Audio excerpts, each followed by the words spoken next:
C'est la fête du travail, journée fériée, chômée et payée, un jour de fête sacré dans le monde du travail, journée d'échange entre travailleurs et gouvernement. Cette année, la fête du travail a été présidée par le chef de l'État.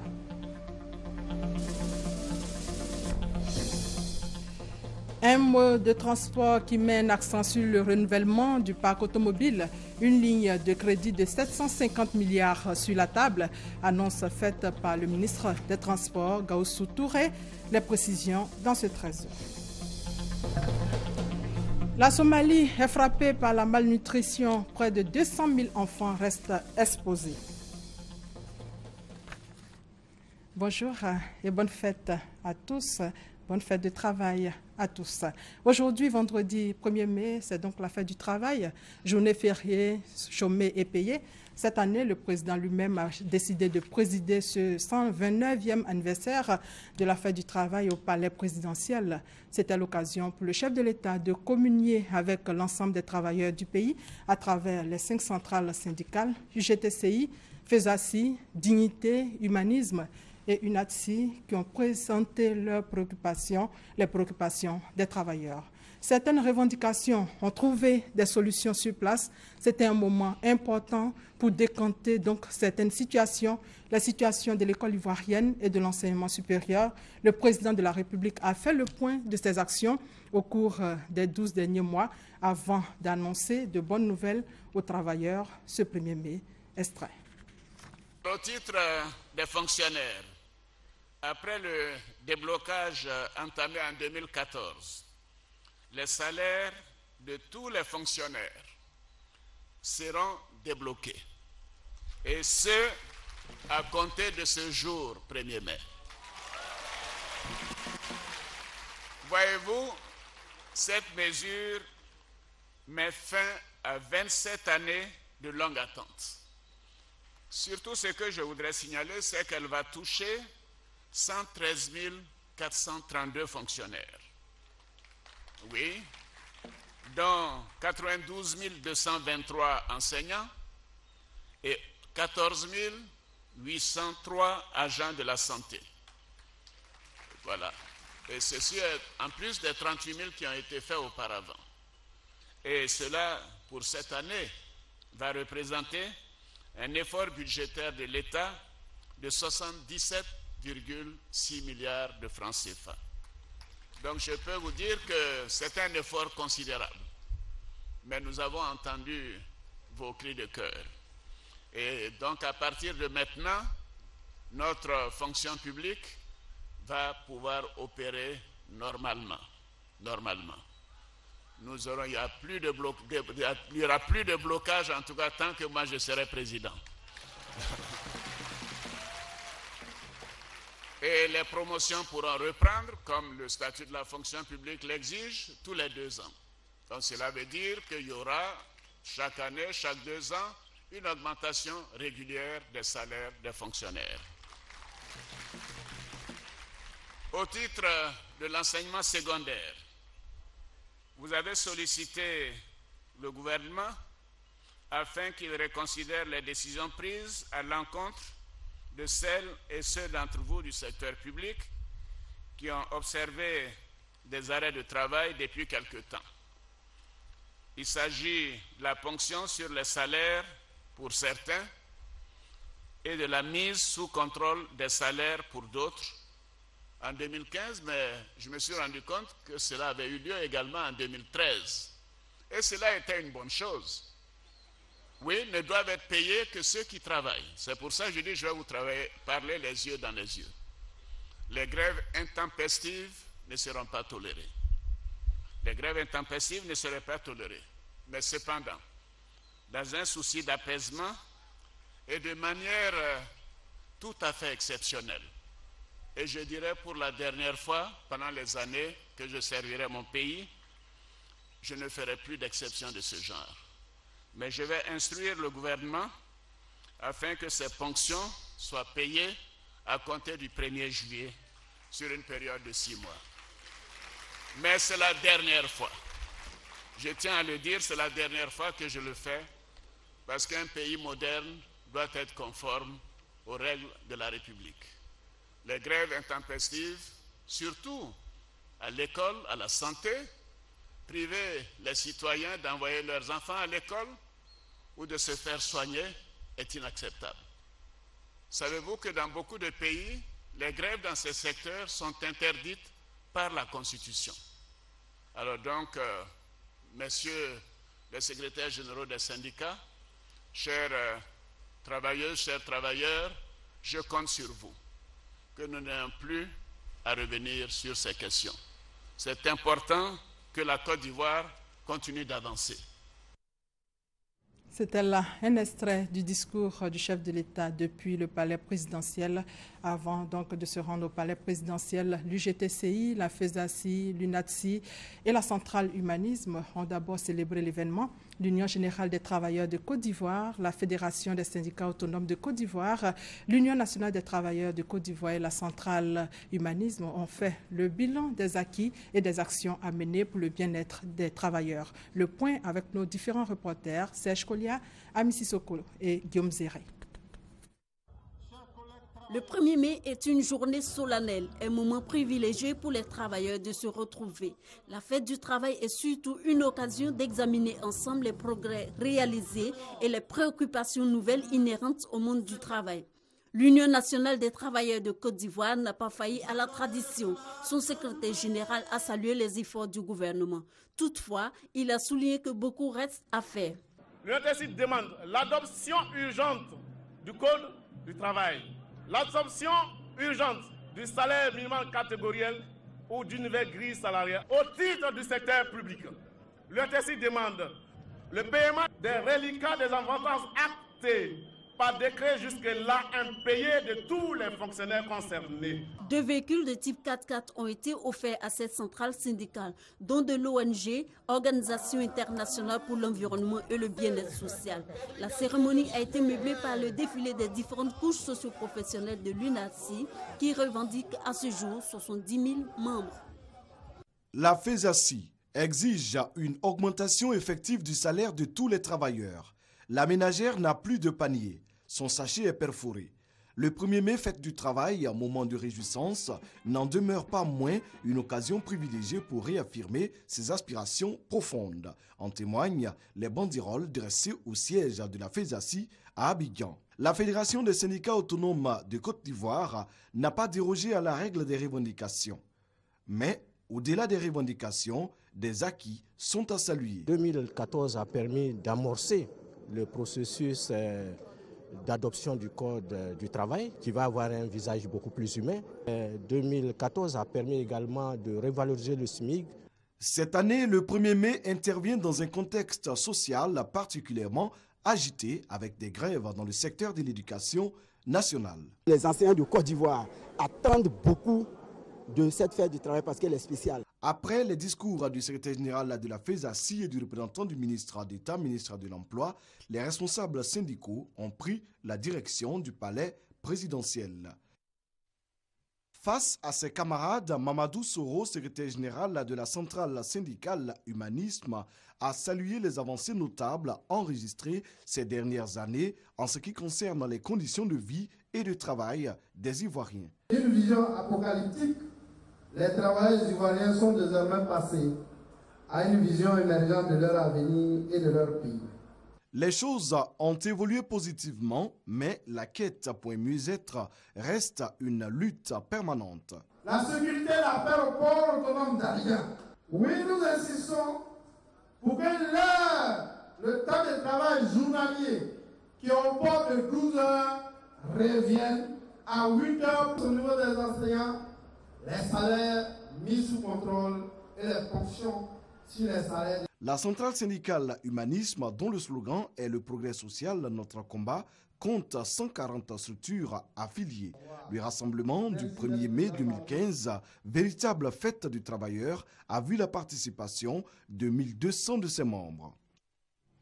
24 heures avant la célébration de la fête du travail, le chef de l'État a échangé avec le président de l'Assemblée nationale du Cameroun. Au menu, les relations entre les parlementaires ivoiriens et camerounais et la situation sécuritaire en Afrique. Awa Touré.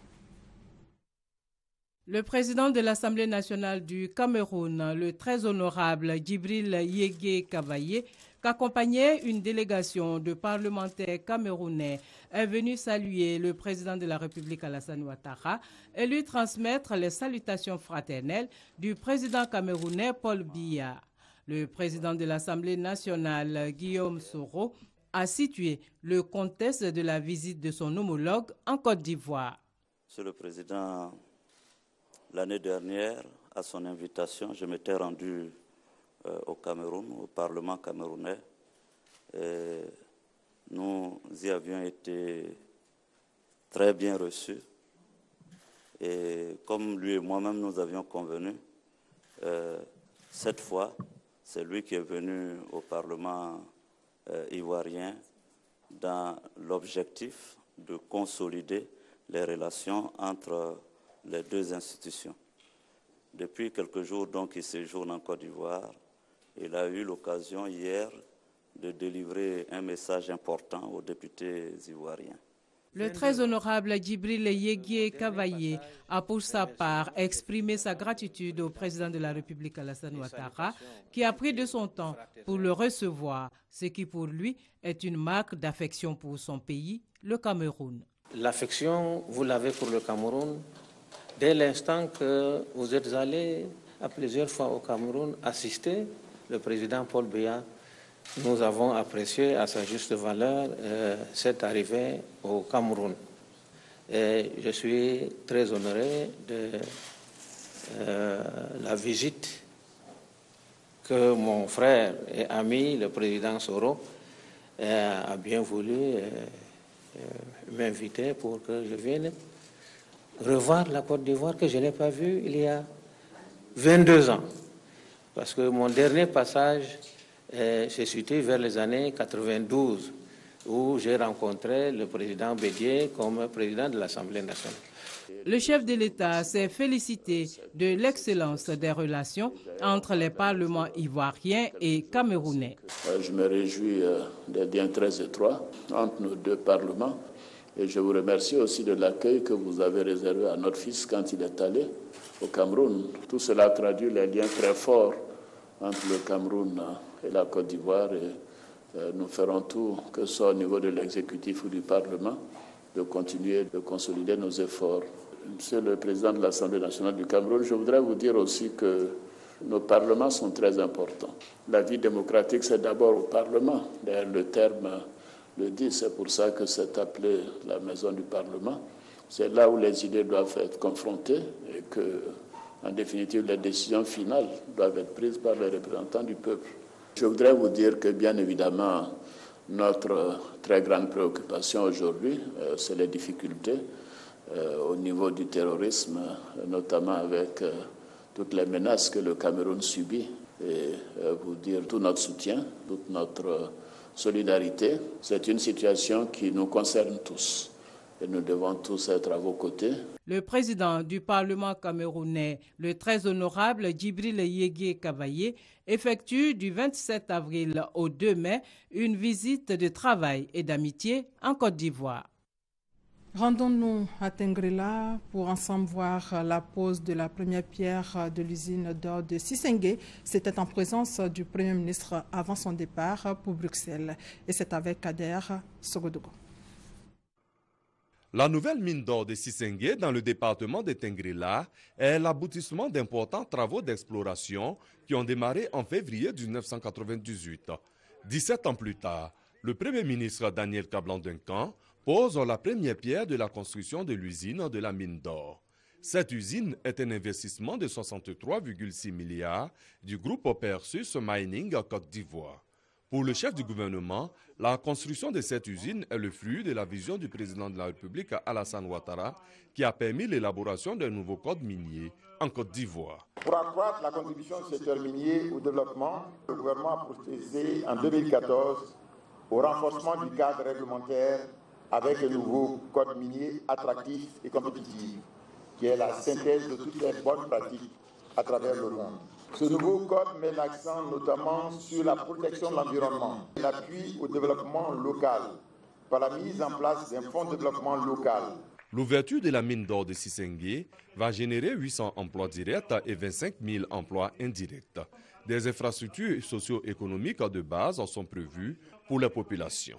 Des retombées qui n'échappent pas aux élus. Fiscalement, les recettes localement générées par l'activité économique, une partie de ces recettes fiscales est reversée aux collectivités, dont le conseil régional que nous avons l'honneur de diriger. Depuis Sissengue, le ministre de l'Industrie et des Mines est revenu sur la lutte contre l'orpaillage clandestin qui va bientôt connaître un pic. Le programme de rationalisation de l'orpaillage qui a été décidé par le gouvernement connaîtra ces jours-ci un progrès notable et décisif avec le déguerpissement des orpailleurs clandestins dans les régions centre et nord avant de se déployer à l'est et enfin à l'ouest. Les dispositions ont été arrêtées avec le ministère de la Défense. Les travaux de construction de la mine d'or de Sissengue démarrent en septembre prochain. L'usine va produire sur 10 ans 30 tonnes d'or. La première coulée est prévue pour décembre 2016. Dans l'actualité également, le ministère des Transports veut donner un nouveau souffle aux différents secteurs sous sa responsabilité. Au titre de la modernisation du transport routier, le ministre Gaussou Touré annonce le renouvellement du parc automobile. Une ligne de crédit de 750 milliards est ouverte. Lassine Bakayoko et Jean-Jacques Kwameala. Avec une moyenne d'âge de 20 ans, le parc automobile ivoirien se caractérise par sa vétusté. Cette situation met en péril la sécurité des usagers et la rentabilité de l'activité. Invité ce jeudi au Press Club de l'Union nationale des journalistes de Côte d'Ivoire, le ministre des Transports a annoncé que le renouvellement du parc automobile ivoirien a démarré. Ce projet porte sur le renouvellement de 50 000 véhicules, toutes catégories confondues, pour un coût global estimé à 750 milliards de francs CFA sur 5 ans, soit 150 milliards par an. En plus des 150 milliards annuels, le gouvernement a décidé de porter un crédit concessionnel de 100 milliards de francs CFA. Cette somme est rétrocédée aux transporteurs à travers un fonds. Sa gestion va se faire en synergie avec les banques. Cette politique de renouvellement du parc automobile est adossée à la modernisation du secteur grâce au nouveau système de gestion intégré et sa base de données. Cette base de données a démarré par l'élaboration et la facilitation de la livraison des documents de transport. Au cours des échanges, le ministre Gaussou Touré a énuméré d'autres grands projets de son département. Il s'agit entre autres du train urbain, le chemin de fer de San Pedro et de la nouvelle gare routière d'Abidjan. Intéressons-nous toujours en économie à la 6e édition des bâtisseurs de l'économie africaine. C'est un événement de distinction et de promotion des personnalités les plus méritantes du monde de l'entreprise. Événement marqué par un forum autour du thème « Le secteur privé africain face aux défis de la croissance durable et inclusive de l'Afrique ». Jean-Louis Bango. Le temps était à la réflexion au forum des bâtisseurs. Au centre des débats animés par des personnalités de premier plan du monde économique, la contribution du secteur privé à l'intégration économique de l'Afrique. Au jour d'aujourd'hui, le rôle du secteur privé est accueilli et bien compris.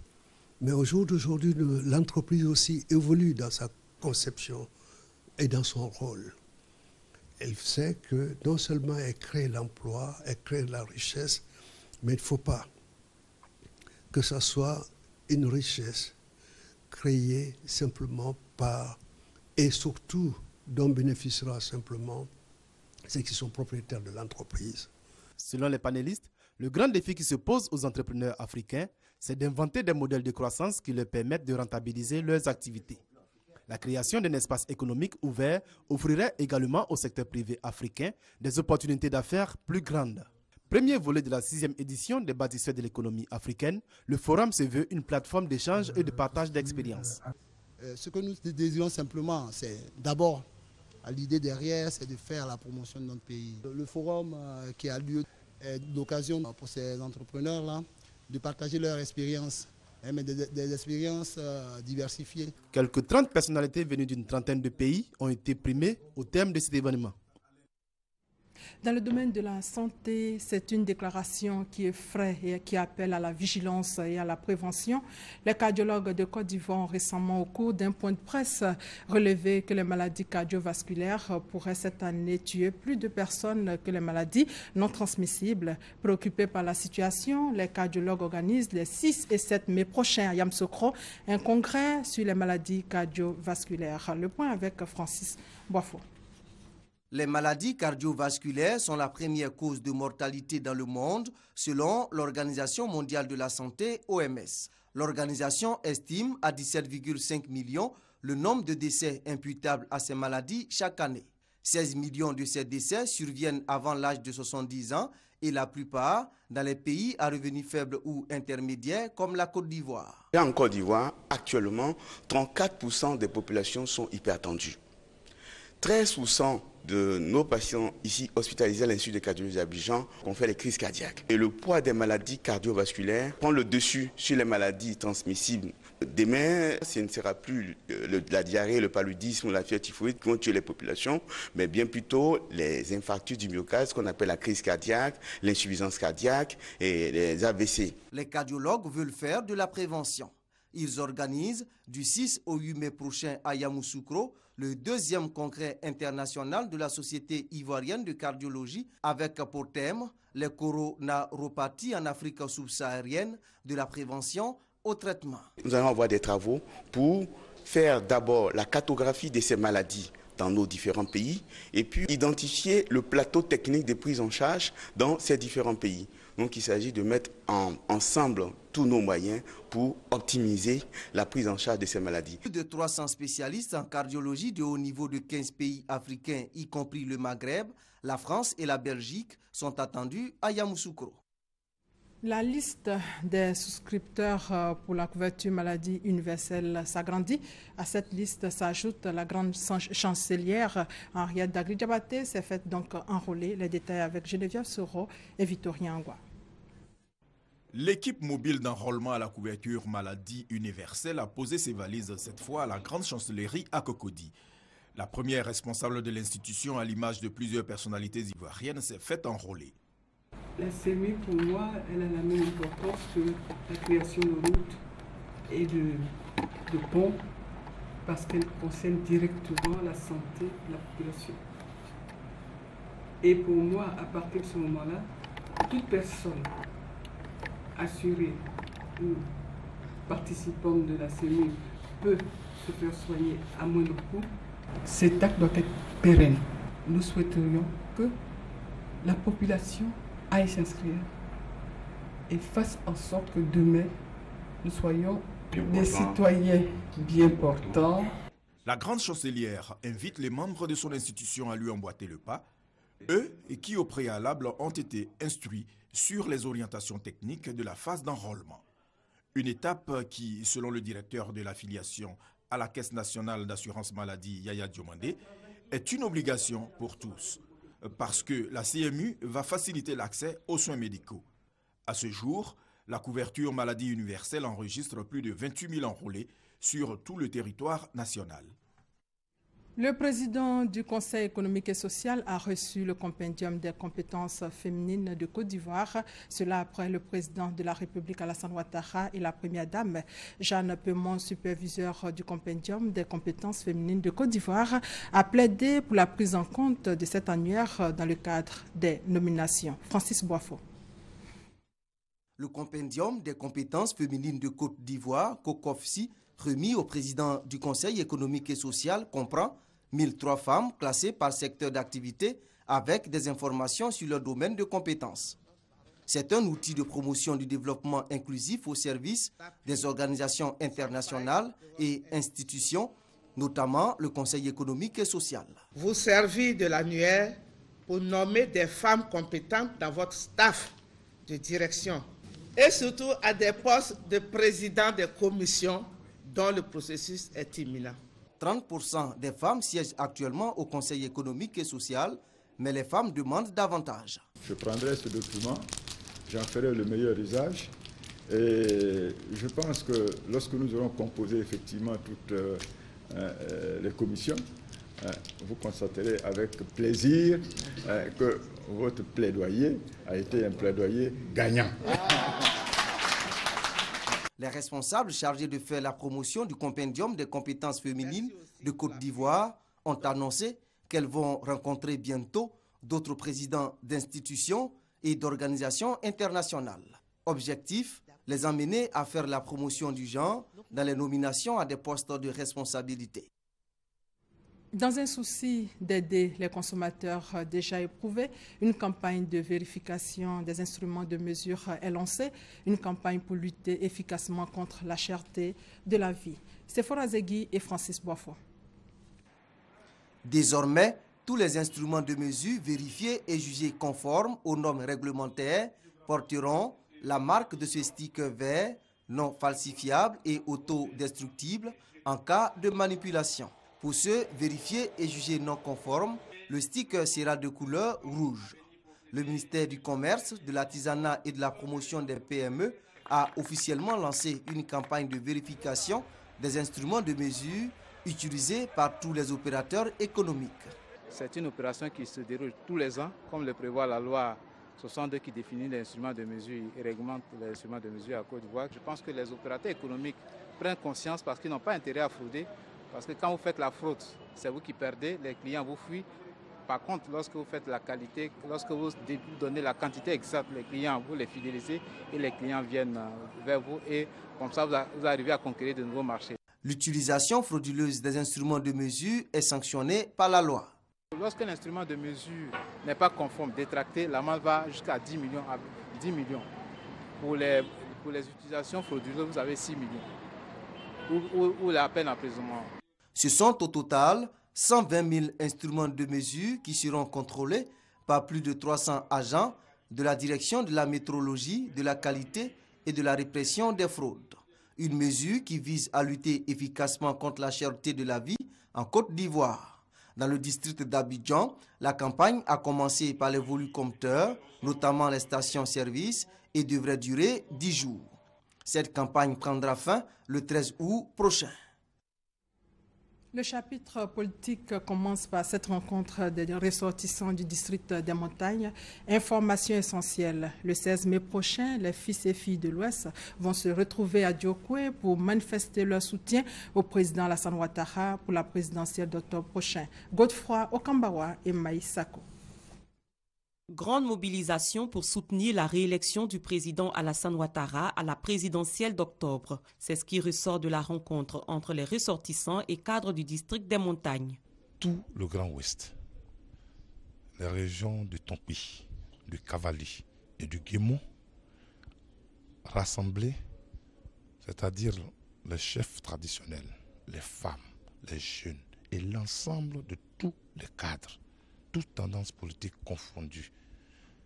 On a mis de côté nos obédiences politiques pour regarder l'action du président de la République qui a apporté aujourd'hui la paix à l'Ouest.